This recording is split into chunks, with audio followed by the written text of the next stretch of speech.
Eu quero saudar a todos que nos acompanham pela TV Manaim, canal 126 em Embratel, também aqueles que estão nos assistindo pelo canal 85, pelo Sky Livre, e também aqueles que estão participando conosco pelo canal oficial da Igreja Cristã Maranata no YouTube, A Paz do Senhor Jesus.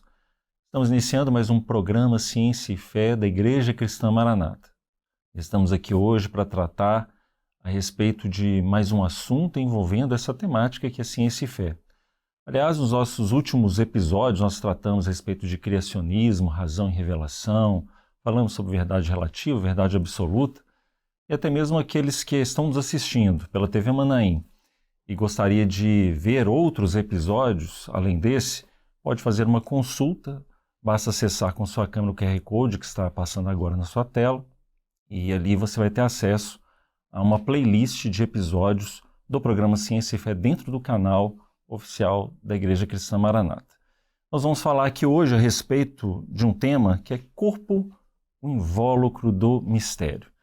E para tratar a respeito deste assunto, que vai envolver sim o corpo humano, a sua fisiologia, mas também o corpo de Cristo, a Igreja do Senhor. E para tratar a respeito desse assunto, ninguém melhor do que um médico. Estamos aqui com o professor, doutor Amadeu Loureiro, a paz do Senhor. Paz do Senhor a todos. Prazer estar aqui com os irmãos. Muito bem. E, além disso, é pastor, né, do Conselho Presbiteral, é médico, é gastroenterologista, vai tratar a respeito deste assunto. Está aqui também o pastor Tiago Costa, paz do Senhor. Hoje estou aqui, paz do Senhor, vou aprender com o pastor Amadeu. Né? Vamos aprender bastante hoje, né? Com certeza. Pastor Amadeu, para a gente poder, antes da gente falar especificamente desse assunto, eu até estava conversando com o pastor Tiago Costa esses dias, né? Oficialmente, o Grupo Ciência e Fé, digamos que ele iniciou no ano de 2018.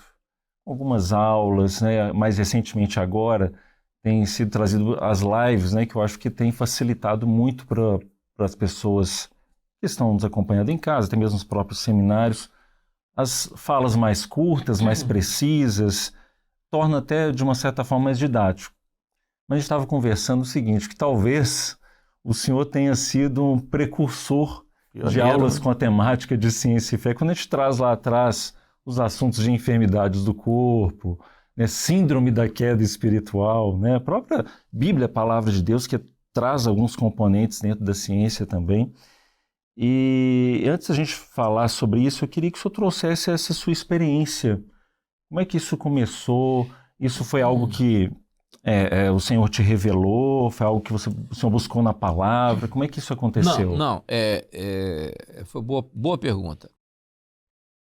No início da igreja, quando a igreja começou, toda a linha da igreja era batismo com o Espírito Santo e dons espirituais. Só que ninguém falava de corpo, não, era batismo com o Espírito Santo e dons espirituais, que era essa mensagem que tinha sido trazida por Jonas, foi o que começou, Sim. E aqueles que vinham todos da linha pentecostal, a ênfase era essa e tal. Só que nós começamos a ter algumas dificuldades com relação ao exercício de dons espirituais. Coisas assim muito graves. Assim, Um dia, nós estávamos numa sala, ali, era uma cozinha ali perto do Manaim, tinha o Gedeuti tinha construído ali uma casinha ali, onde ficava a dona Sara, que era a mãe, seu Abílio, que era o pai dele. Aí quando terminava aquela reunião, a gente ia para lá, porque sempre tinha uma coisinha diferente, um bolinho, aquela coisa toda. E Jonas também ia para lá.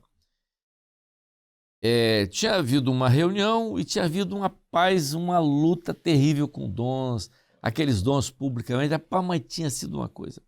Gedeuti estava, rapaz, mas chateado, aborrecido com aquela coisa de dons e tal. E eu era estudante de medicina, estava no 3º ano de medicina. Garoto novo, estava com 21 para 22 anos e tal. Aí ele virou, ô Jonas, olha, rapaz, nós temos que ver isso aí, rapaz, está uma dificuldade. Olha, se o nosso negócio é a palavra, nós temos que ir para a palavra. Aí ele virou para mim e disse assim, Amadeu, olha só, eu era professor de cursinho, já tinha alguma experiência da aula, mas não tinha conhecimento bíblico e tal. Sim. Aí ele virou para mim e disse assim, Amadeu, olha só, vou te incumbir de uma coisa, aquele jeito que ele faz, né? Você vai pesquisar sobre o capítulo 12 todo da primeira carta aos Coríntios, porque aquela continuação, viu, Jonas? Aquela continuação ali de corpo, a gente precisa saber o que é aquilo. Rapaz, eu debrucei em cima daquilo, pô. Jesus tem isso, né? Ó, faz isso, faz com vocês também, né? Ó, você vai ver isso, tal. Eu comecei, então, a ler, tentando entrar na a expressão até ruim, na cabeça de Paulo, Sim. para ver por que ele diz assim, diz aquilo. Comecei a ler muita coisa e tal. Primeiro, a história diz que Paulo era muito amigo de Lucas, né? Talvez as últimas viagens de Paulo, Lucas participou muito delas. E talvez a terceira viagem de Paulo, que Lucas participa ativamente, quando ele, nessa segunda para a terceira viagem, talvez as cartas, principalmente aos Coríntios, quando ele introduz essa doutrina de corpo, certamente, ele tenha conversado alguma coisa com Lucas. Muito bom. Entendeu? Sim. Então ele usa, porque a linha que ele usa é uma linha científica, poxa. Sim, sem dúvida. É uma linha científica. Veja só, ele diz assim, o pé não pode ser mão, entendeu? Ele começa a mostrar, cada um tem uma função. Isso, quando você fala de corpo, o corpo é um conjunto. Veja só, ele começa a primeira carta aos Coríntios falando sobre os dons espirituais, que na verdade é a forma, eu chamo os dons espirituais dos sinais vitais da igreja. Então é a forma da igreja funcionar. Então quando ele mostra isso no funcionamento da igreja, ele faz uma relação perfeita entre os dons na vida da igreja e o funcionamento do corpo humano. É extraordinário. Entendeu? O que ele... Olha só, ele diz o seguinte, nós não somos membros isolados. Então, quando você estuda a fisiologia, né? Fisiologia médica, não vou falar em fisiologia, mas a fisiologia médica, por exemplo, você quando começa a estudar a fisiologia de um órgão, você percebe que ele depende da função de outro órgão. Né? Em medicina, por exemplo, existe a chamada, um doente grave, por exemplo, com a síndrome hepatorrenal. Então ele está com uma alteração do fígado e do rim. Esse doente está evoluindo muito mal, ele pode entrar em falência múltipla de órgãos, daqui a pouco ele entra com uma falência de pulmão. Então, veja, esse órgão aqui, ele funciona de uma maneira, não é igual a esse órgão aqui. Esse aqui é fígado. Ele tem uma função secretória, ele tem uma função metabólica importante, mas o rim tem uma função mais de filtração. Mas eles se interdependem. Entendeu? Certo. Então é o seguinte, você pode ter um fígado muito bom, mas se tem uma doença renal grave, você morre do rim. E o rim mata todo o corpo. Entendeu? Exatamente. Veja só. Então, quando ele faz essa colocação de corpo, o que ele está dizendo? Ele está dizendo que o membro, o crente na vida da igreja, ele não pode ser isolado. Ele não pode ser interdependente. Ele é dependente do outro, como o outro é dependente dele. É interessante, né, pastor, porque a gente vai observar isso na igreja, a gente não tem um destaque. Nós temos as funções, né? Até mesmo o próprio ministério, o pastor, né? É observado no meio da igreja, mas ele tem a sua função. Mas né? veja só uma coisa interessante. Olha, então você tem aqui, ele tem uma função, o fígado tem uma função, o rim tem outra função. Mas o mais interessante disso, e Paulo mostra isso com muita, assim, lá 2000 anos atrás, né? Há uma disciplina. Você está entendendo? Porque o fígado ele não interfere na função renal, mas ele comunica os benefícios que ele faz, porque o fígado ele traz benefícios para o corpo. Mas como que ele lança os benefícios para o corpo? ele é beneficiado e lança benefício. Então, nisso aí há um tecido vivo que gira dentro, que circula dentro desse corpo que é o sangue. O sangue é um tecido, né? Sim. As pessoas Sim. não sabem, o sangue é o chamado tecido líquido, né? Ele tem uma matéria, ele tem a matéria dele, que é o plasma, que é onde as células estão imersas ali no plasma, não é? Sim. Então você tem células, com as hemácias, os glóbulos brancos, as plaquetas, então tudo isso, quer dizer, então você tem uma matriz, que é o plasma, Sim. e tem as células. Então ele é um tecido líquido. Esse tecido líquido, ele integra todas as partes. Quer dizer, as funções do fígado só podem ser transmitidas ao corpo via sangue. Pelo sangue. Como as funções do rim, como as funções do pulmão. Então, o que acontece? Olha só o que Paulo coloca. E nós estamos falando que isso é um mistério? É um mistério. Sim. Porque você vê, se não tiver isso, se esse sangue parar de circular, o corpo morre. Né? O corpo morre. Você tem morte. Tá, muito bem.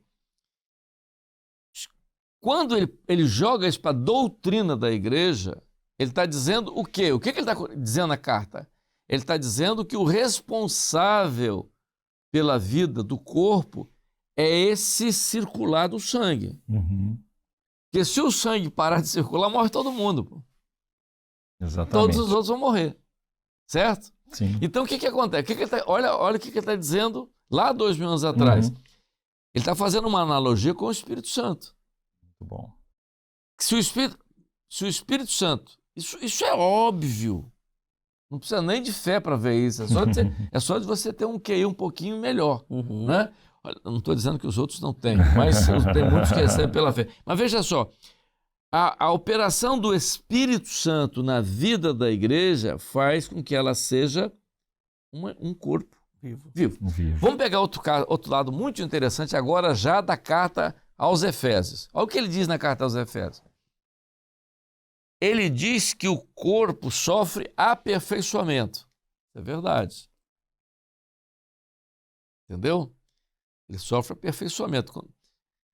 Ele fala quando ele era pequeno e tal. Então ele fala do crescimento. Então tudo isso tem relação com o quê? Com a operação, com aquilo que o sangue faz dentro do corpo. Quando vamos pegar um exemplo clássico aqui, tal.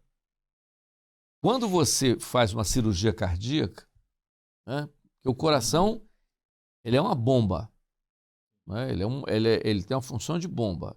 Tem 4 cavidades, né? Então, átrio direito, ventrículo direito, átrio esquerdo, ventrículo esquerdo, né? O sangue volta do corpo todo, a circulação que volta do corpo cai no átrio direito, o ventrículo contrai, joga para o pulmão faz as transformações gasosas, joga para o átrio esquerdo, ventrículo esquerdo e devolve pelas artérias para todo o corpo, já o sangue oxigenado e tal. Uhum. Então, esse trabalho, quer dizer, essa manobra, um coração, quando você mede o pulso, você mede a sístole do ventrículo esquerdo, quer dizer, a compressão, a contração do ventrículo esquerdo. Quando você vê pulso, então, um coração normal faz, em média, 70 a 80 batimentos por minuto, ou seja, ele faz essa manobra toda 80 vezes por minuto, para manter o sangue circulando. Então, quando você opera um coração, por exemplo, Sim. uma cirurgia cardíaca, hoje tem cirurgias cardíacas que se faz até com o coração funcionando. Mas certas cirurgias, às vezes, troca de válvula. No tempo que eu via as cirurgias que eu assistia, que eu participava, quem tinha que participar nas aulas de cirurgia cardíaca, o cirurgião, né, a equipe da hemodinâmica pratica uma parada cardíaca, não é? Ali. Quando ele antes dele praticar a parada cardíaca, o que ele faz? Ele tem uma máquina que é responsável pela circulação extracorpórea. Ele pega aqueles catéteres, coloca nas artérias e veias principais e joga o sangue todo para a máquina. Aí, no momento que está tudo pronto, ele faz uma manobra para o coração e joga a circulação para a máquina. Então ele vai operar um coração parado, mas o sangue continua circulando porque a máquina está trabalhando. Faz a circulação, né? Por que isso? Olha só que coisa interessante que Paulo observa. Paulo diz que a igreja é corpo, mas o cabeça é Cristo. Por que a equipe da hemodinâmica, porque na cirurgia cardíaca você tem uma equipe para hemodinâmica, responsável por essa parte. O cirurgião não se envolve, o cirurgião só vai operar o coração. A ação dele é toda ali no órgão, no coração. Por que a preocupação da hemodinâmica? A preocupação da hemodinâmica é porque se qualquer falha que houver na hemodinâmica, você pode ter morte cerebral. O doente morreu. Entendeu? Sim. Então, aquilo que chama em medicina chama de morte clínica, né? Morte clínica. Morte cerebral, o resto do corpo ainda está vivo. Por isso que você doa órgão. Sim. Você doa rim, fígado, pulmão e tal, porque você teve morte cerebral em acidentes, por exemplo, traumas, TCE grave e tal. Então, o que acontece? A importância da circulação, né? Quer dizer, dessa circulação no corpo é manter o cérebro vivo. Perfeito. Se essa circulação for interrompida por qualquer motivo, você tem morte cerebral. Vamos trazer isso para a igreja. Paulo diz que a igreja é corpo, mas o cabeça é Cristo. Se o Espírito Santo parar de operar na vida da igreja, você tem um corpo morto. Verdade. Muito bom. Acaba a interação. É interessante também com relação a essa questão do sangue, porque até mesmo as hemácias, elas de tempos em tempos, elas são renovadas no nosso corpo. É aproximadamente entre 100 e 120 dias, exato. Que é o ciclo de vida delas. São as que duram mais. Todas as células, você tem hoje 2 órgãos no corpo que são responsáveis por esse trabalho. O baço, mas o baço tem a função mais chamada de hemocaterética, ou seja, tirar a célula velha. Tira a hemácia que envelheceu, tira o glóbulo branco e tal, aquela coisa toda. E a medula vermelha, né? Porque você tem a medula amarela e a medula vermelha. A medula vermelha é mais nos ossos chatos. É a fábrica de sangue. Entendeu? Então, a cada... Células-tronco, né? Exato, tudo ali. Então, a cada 3 meses, 100, 4 meses, você tem a mudança de todo o sangue. Entendeu? É por isso que é o grande problema hoje na quimioterapia. Porque a quimioterapia, o que a quimioterapia faz? Ela para evitar o crescimento do tumor, a quimioterapia atua na multiplicação celular, na divisão celular. Então, inibe a divisão celular. Quer dizer, quando inibe a divisão celular, o sistema imunológico vai combater aquelas células anômalas, né? Só que quando você inibe a multiplicação celular para o tumor, um dos efeitos colaterais é que você também inibe a medula vermelha. Então você tem as anemias graves, você tem as leucopenias importantes nos doentes que fazem quimioterapia e tal. O risco que esses pacientes de quimioterapia têm de pegar uma doença infecto-contagiosa porque está sem defesa, tá, entendeu? Com a imunidade está baixa. Imunidade baixa e tal. Então, todo esse trabalho é feito pelo sangue. Há uma coisa muito interessante na carta aos Hebreus, né? O autor, muitos dizem que é Paulo, eu acho também, na minha ideia, quem escreveu a carta aos Hebreus foi Paulo. Ele diz, no capítulo 4, ele diz assim, 12, ele diz assim, a palavra é viva e eficaz. Então, quando ela fala juntas e medulas, ela está colocando corpo. Por quê?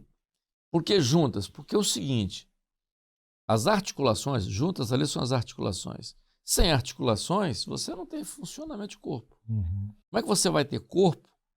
O corpo é um conjunto de ossos articulados. E quem faz as articulações de óssea são as juntas.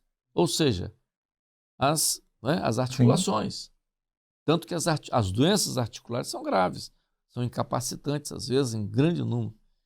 Então, o que acontece? Olha só, vamos pegar a carta de Paulo assim, a palavra é viva e eficaz. A palavra viva, a palavra revelada, ela tem 2 funções importantes. Primeiro, manter o corpo estruturalmente operante. move, Sim. tudo mais, mobilidade do corpo. A palavra, então, é juntas. E medulas por quê? Porque a palavra viva, a palavra revelada, ela é importante para manter a operação do espírito no corpo. Então, as medulas são responsáveis pela mudança do sangue a cada 3 meses. Se não houver uma palavra viva, uma palavra revelada, essa operação do espírito ela desaparece no meio da igreja. E as juntas também vão dar mobilidade, né, pastor? Aí acaba a exatamente. caminhada. Se não tiver palavra revelada, acaba a caminhada. A igreja não consegue mais caminhar para a eternidade. Então, veja só. Paulo ele faz uma colocação, parece simples. Eu sempre digo, né? O evangelho parece simples, mas ele é muito profundo. Mas ele entra por uma linha, entendeu? De ciência, poxa. Claro, sem ele dúvida. perceber. Sem dúvida. Né? Ele teve importantes ali, subsídios, né, para poder embasar isso na palavra. Um aspecto que você colocou aí que eu acho interessante é de tudo isso, né, do corpo, nós temos o cabeça, e a gente sabe também dessa questão aí do próprio sangue que traz o alimento, né, para as células, até mesmo para a própria estruturação do corpo. Mas tem uma questão hipotética que nós poderíamos levantar aqui, pastor Amadeu, que é imaginando um corpo que está sempre trabalhando, que está sempre ativo, os órgãos são interdependentes e tudo mais, mas imaginando uma situação de doença. E o corpo ele tem mecanismos específicos para combater, ou seja, um agente infeccioso, alguma situação que a fisiologia ela não está indo bem. Como que, do ponto de vista biológico, a gente pode explicar isso, mas, sobretudo, num tratamento espiritual, imaginando um corpo que está numa situação assim? A gente, quer dizer, a ciência, ela define a doença como uma alteração de equilíbrio, né? Equilíbrio. A doença é um desequilíbrio físico ou mental, porque a doença pode ser física, não é? Aquilo que é do soma, ou da mente, do psique, não? Então fala, por exemplo, das doenças chamadas psicossomáticas, não é? Então você tem, a doença é um desequilíbrio. Certo. Né? Então, mas o organismo, ele tem um mecanismo de defesa das doenças. Quando esse mecanismo de defesa não supera isso, então ele sucumbe. Sim. Tá? O que acontece? Por exemplo, você tem há certas reações do corpo que elas são de defesa. Por exemplo, quando você tem febre, quer dizer, alguma coisa está alterada. Entendeu? Alguma coisa que é lançada no sangue, e o sangue vai, aquela toxina ou aquela substância lançada no sangue, ela vai em alguma terminação nervosa, né? Ela vai dar uma ordem e o cérebro recebe isso e aumenta a temperatura. Entendeu? Alguma coisa não está normal. Então a febre é um sinal de alteração, alguma alteração. Né? Como é que você faz, por exemplo? Olha só a importância do sangue nisso aí. Quando você tem uma doença, vamos para uma doença infecciosa, porque nas doenças infecciosas há uma participação muito importante do seu sistema imunológico. Por exemplo, nas doenças virais, é mais importante a participação do seu sistema imunológico. É diferente das doenças bacterianas ou das doenças fúngicas, por exemplo. As bacterianas, quando você tem os antibióticos que são eficazes, né? Nas doenças bacterianas, nas doenças fúngicas. Mas nas viroses, não, os antivirais são muito limitados, né? Porque o vírus é uma partícula. A bactéria não, a bactéria é uma célula. Então, veja só, toda essa, como eu disse assim, tudo isso que ocorre na defesa do corpo é via sangue. Entendeu? É via sangue. Então, alguma coisa você tem que lançar Por exemplo, se o corpo está doente, alguma coisa tem que fazer, entendeu? Ou um tipo de medicação, que você vai ter medicação. Qual vai ser a medicação espiritual? Vai ser oração, vai ser madrugada, vai ser... Você tem que alguma coisa para mover o espírito que está dentro desse corpo para que haja, né, nessa doença. Então, trazendo isso para o campo espiritual. Perfeito. Né? Quer dizer, pegou uma infecção grave, em medicina você vai usar um antibiótico potente e tal, ou ver uma causa, se houver alguma coisa no corpo que você precisa retirar para evitar aquele processo, um processo infeccioso grave, onde você vai ter que agir, uma intervenção, qualquer coisa. Ou, mesmo assim, você completa com antibiótico, isso é físico. Mas no que é espiritual, também. Uhum. Você, às vezes você tem uma ação dentro da igreja, no corpo, e o corpo sofre. Porque, por exemplo, você tem uma infecção, o corpo sofre. Ele se debilita, ele tem mal-estar, ele tem todas as reações próprias daquele quadro. A igreja também. O que acontece? Você tem que remover aquilo. Se você precisar remover cirurgicamente, fazer o quê? Tem que tirar. Sim. Entendeu? Então, é doloroso a intervenção cirúrgica, ninguém quer. Todo mundo quer o tratamento conservador. Mas pode haver uma remoção cirúrgica. Na igreja é a mesma coisa. Vai ter que haver uma remoção cirúrgica, porque senão aquilo ali pode contaminar o resto do corpo e matar o corpo. Quando eu estou falando de corpo, aí você tem o invólucro do mistério, que o mistério é o sangue que está circulando aí. Como dentro da igreja, o mistério é a operação do Espírito Santo. Muito bem, maravilha. Tem uma coisa que eu acho muito interessante que o senhor fala nas aulas, que é com relação à identificação de quando um corpo ele está morto ou quando ele está vivo. Né? Então, há maneiras dentro da própria medicina de se identificar isso. Queria que o senhor falasse um pouquinho dessas formas de se identificar.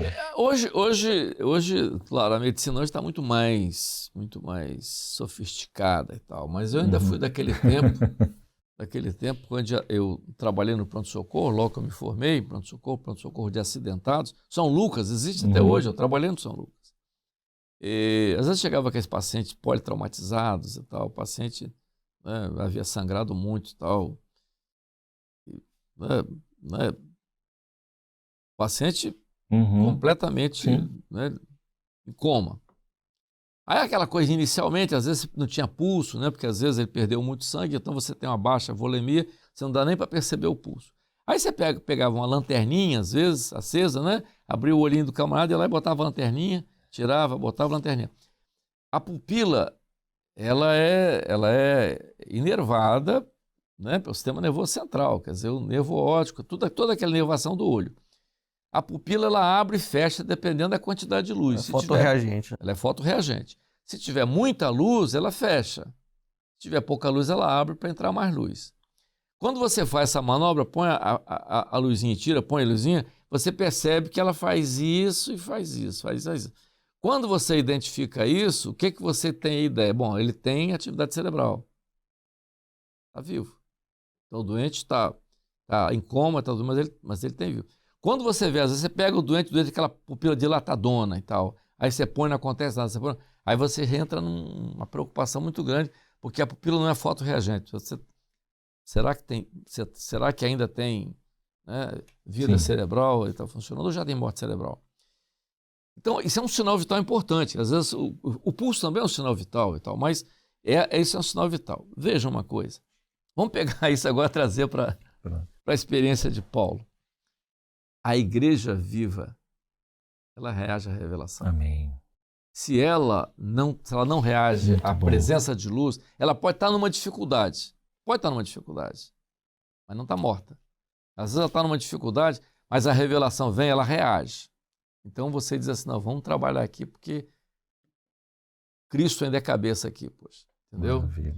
Então há muita coisa dentro dessa colocação aí de Paulo, que ajuda muito. Você não falou nada, hein, Tiago? Eu estou só ouvindo, estou aprendendo. Ainda mais nessa área. Vocês são da área da engenharia. Bom, mas, inclusive, pastor, nosso tempo está chegando ao final.